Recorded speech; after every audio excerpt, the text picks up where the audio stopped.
Trans women are not biological women. Biological women are biological women. But where are you going with this? What are you trying to accomplish by asking yourself, is it science or is it not science? It's people in society. Why is it bad or wrong to point out? I have another way to... Neil deGrasse Tyson just destroyed MAGA pundit Ben Shapiro in one of the most awkward debates you'll ever see. Our pretty Shapiro came swinging with his tired transgender is a sin angle, hoping to trap Neil into saying something messy. Why do you even give a shit? Instead, Tyson hit back with sharp logic and composure because science could never justify prejudice. That if we're actually going to have a discussion about gender and sex, that should be based in data, which suggests that mammals are in fact binary in terms of their sex. Ben Shapiro kicked off the debate with his usual flair, launching into the familiar claim that gender is strictly binary, something grounded in biology and backed up by the physical strength differences between men and women. If we were to allow transgender women to compete with non-transgender women, then this would somehow not disadvantage biological women. And this seems to me absolutely Of course, he used this to argue that transgender women competing in female sports was inherently unfair. He believes biological sex should be the dividing line, as though the differences in muscle mass and testosterone levels are the only factors that define a person's identity. Honestly, it's frustrating because, on one hand, he's technically right about biological differences, but that's where his argument stops. People, notice how he said that the existence of trans people or their validity or whatever is unscientific, and then the only reason he gave that it was unscientific was saying that men and women tend to be physically different. The reality is much more nuanced than just strength and chromosomes. Shapiro's argument is like using a hammer when you need a scalpel. It's too blunt to address something as complex as human identity. Ben's attitude is that of a political pundit. He has an agenda. He doesn't care about examining or understanding or anything. It's just about delivering the talking point. What's even more problematic is that Shapiro seems to miss the core of the issue by completely ignoring that gender is not only biological, it's a social construct. By failing to recognize that, he's basically locked into an outdated perspective. His approach is like sticking with an old map while the world has moved on. Gender isn't a rigid, fixed thing. It's shaped by culture, personal experiences, and individual expression. Sure, biology plays a role, but it's far from the whole story. There is where I think Shapiro's argument completely falls apart. We live in a free country, and with consenting adults and people free expression of who and what they are. Man, on adult level, I agree with you. I think it does matter what you teach That's what children. I'm saying. And so there's the matrix of what you are biologically, how you express yourself, who you choose as a sexual partner. If we actually live in a free country, as we tell ourselves, people's freedom to behave in any of those ways should not concern you at all. Nor are they requiring that you behave that way. Okay? Well, this is for their own freedoms, because we live in a free country. Now, what is unresolved here is, what do you do with sports? It's unresolved.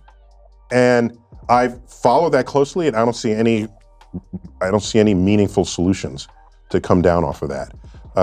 We know that hormones manifest differently in different people, and just the whole thing with steroids. Steroids are hormones, right? And we rallied against steroids. But his general response is like the real libertarian. This is what real libertarianism is. Not what Ben Shapiro pretends to. Enter Neil deGrasse Tyson, who, as usual, comes in with a calm and collected response that cuts straight through the nonsense. I think Tyson doesn't waste time with cheap shots or bluster.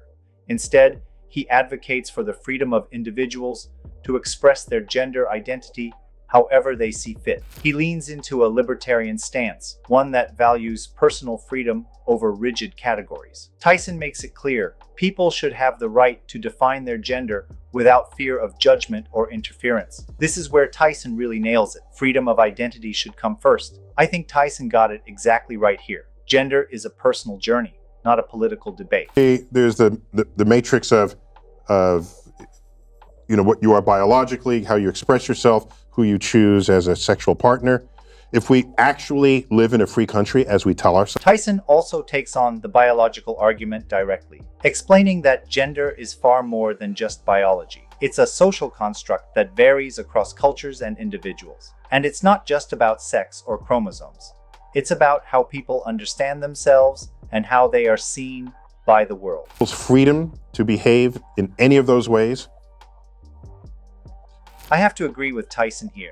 Biology doesn't define the whole human experience, especially not something as complex and subjective as gender. If we keep letting biology dictate everything, we miss the bigger, more important point: letting people live authentically, not according to outdated categories.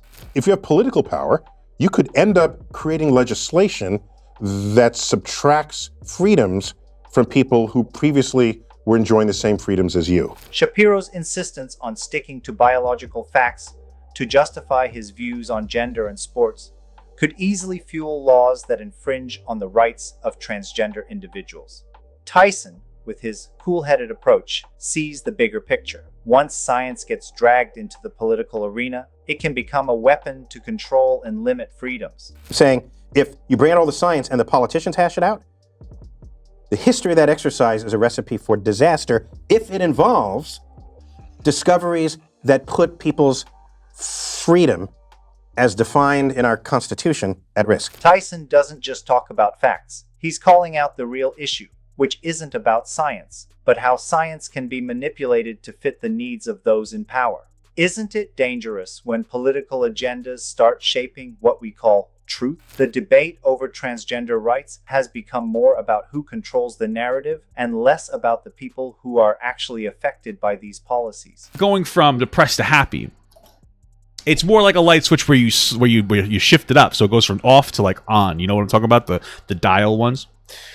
And so you start to feel better, right? Your depression goes down, but it doesn't go. Then there's the issue of sports. Shapiro's stance is that sports should remain segregated by biological sex to maintain fairness, citing the physical advantages men have in male-dominated sports. But Tyson, with his more progressive outlook, suggests a different approach, one that categorizes athletes based on their hormonal profiles rather than their sex or gender identity. It's a practical idea that seeks to level the playing field without restricting anyone's freedom to compete.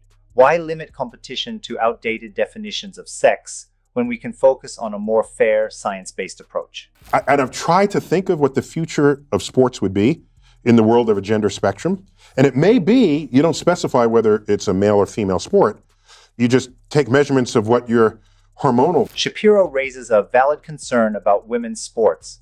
If sports were based solely on biology, cisgender women would struggle to compete with men. But the answer isn't to stick with old rules that no longer fit the world we live in. The issue is complex, sure, but Tyson's suggestion to focus on hormone levels rather than sex or gender identity could be the key to solving the problem.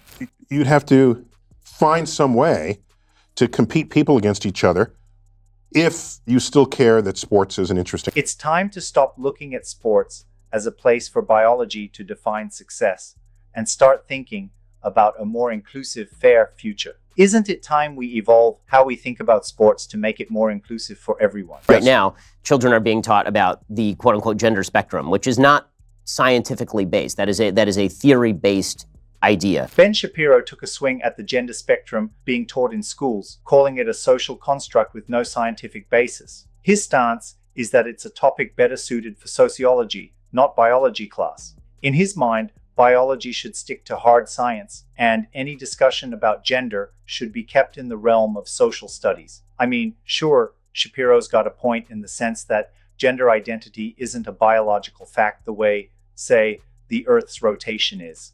But the problem is, Shapiro's missing the bigger picture. Maybe he should step back and realize that the world isn't as simple as biology class might have made him believe. People express themselves on a spectrum. And so if people express themselves on a gender spectrum, and that is an actual thing in an actual society. Tyson, on the other hand, agrees with the idea that gender identity belongs in a social context, but he pushes for it to be taught in a way that reflects its importance in society. He doesn't think it should be ignored or swept under the rug. I don't care who studies it. It's an interesting fact about society that's worth learning about. To fight someone and say, it's not biological, it's just your this.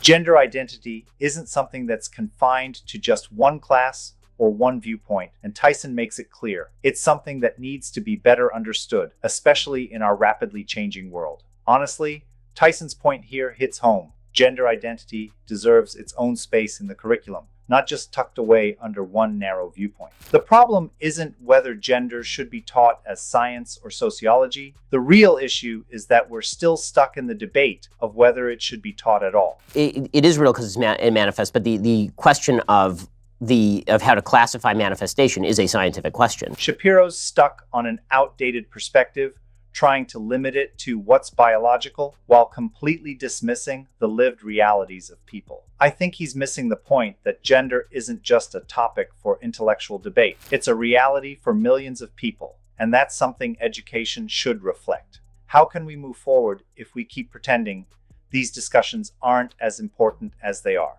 There was a woman over at Brown University. Mm-hmm. She came out with a study that suggested that there was a phenomenon called rapid onset gender dysphoria, in which a member of a particular group would suffer from gender dysphoria, and this person's immediate peer group would suddenly have Then the conversation shifts to rapid onset gender dysphoria, a controversial theory Shapiro brings up that suggests transgender identity might spread like a trend among adolescents.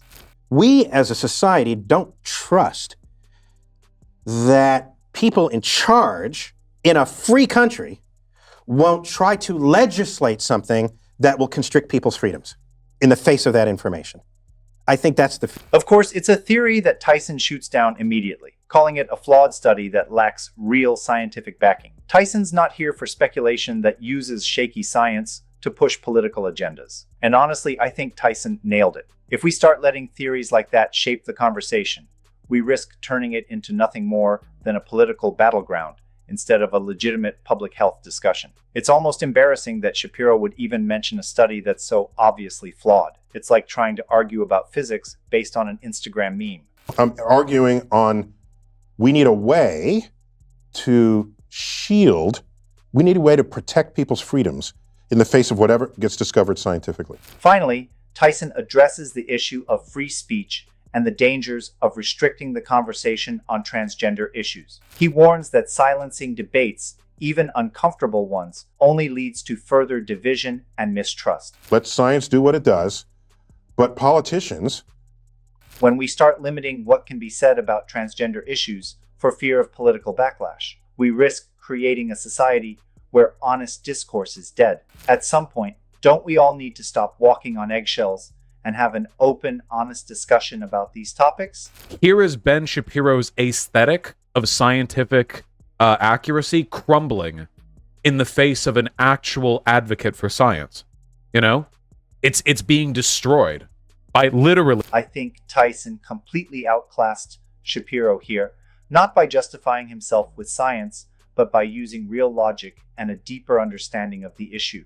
Shapiro's stuck on biological facts. Neil deGrasse Tyson is talking about right now is a real scientific attitude. It exists, it's there. How fascinating it will be to study. That's a real attitude, which is conducive to science. While Tyson reminds us that personal identity and freedom are what really matter. At the end of the day, it's clear Tyson's approach makes a lot more sense than Shapiro's narrow view. Outro. Do you think Shapiro will ever reach Tyson's level of understanding, or is this another loss for him?